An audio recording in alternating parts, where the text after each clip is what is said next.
Today's lecture in physics, we are considering this particular chapter, motion in a plane. In that, the article number 3.3.5, which is projectile motion. First of all, see the diagram carefully. We will discuss in detail afterwards. Before that, first of all, let us see what is a projectile. Projectile is any object, for example, stone, ball, etc., which is in flight after being thrown with some velocity is called a projectile. Projectile is thrown with some velocity and with some angle with the horizontal. Here, after having the projectile, let us see the examples of a projectile. The first example is the children throw the stone towards the tree for getting the mangoes. This is the first example. And the motion of the stone is a projectile motion in this case. Second example, a ball, a cricket ball thrown by towards the batsman in a cricket by the bowler.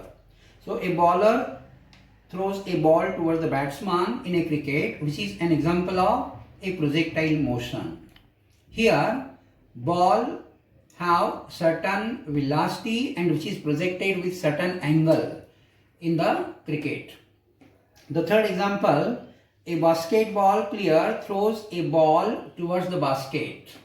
So in this case also, a ball thrown by the basketball player is performing a projectile motion. So there are so many such examples in our daily life in which a projectile motion is considered. Now, an object which we are calling as projectile has some initial velocity u. I have represented here, which is a vector. Arrow is also represented here, moving with the influence of gravitational field.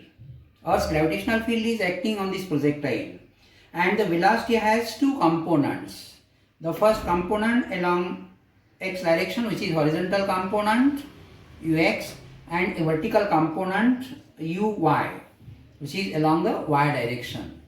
Here the concept of resolution of vector is used. A vector u is resolved into ux and uy as shown in this particular figure.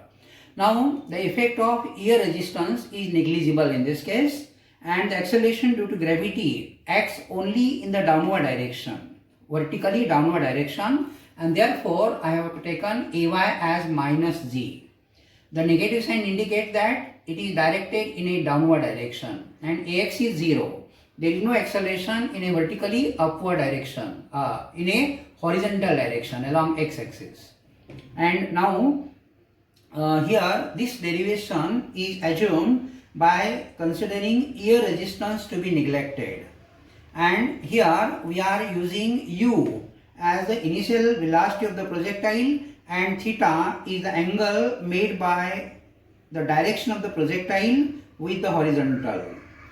And here the horizontal and vertical components can be resolved into two components, that is I have represented here in this Vy as u sin theta, which is the vertical component, and ux, which is u cos theta, which is the horizontal component of the projectile motion. Now, in order to get the expression, we are now using the kinematical equations Vy equal to uy plus ayt. But here ay is minus g, only magnitude is considered here, and uy is u sin theta. Substituting these values in this equation, we will get Vy is equal to u sin theta minus gt. The minus sign is here, and therefore Vx can also be written as ux is equal to u cos theta. The angle theta lies between 0 to 90 degree. In the case of projectile motion, maximum angle is 90 degree and minimum is 0. For 45 degree, it will have a maximum range.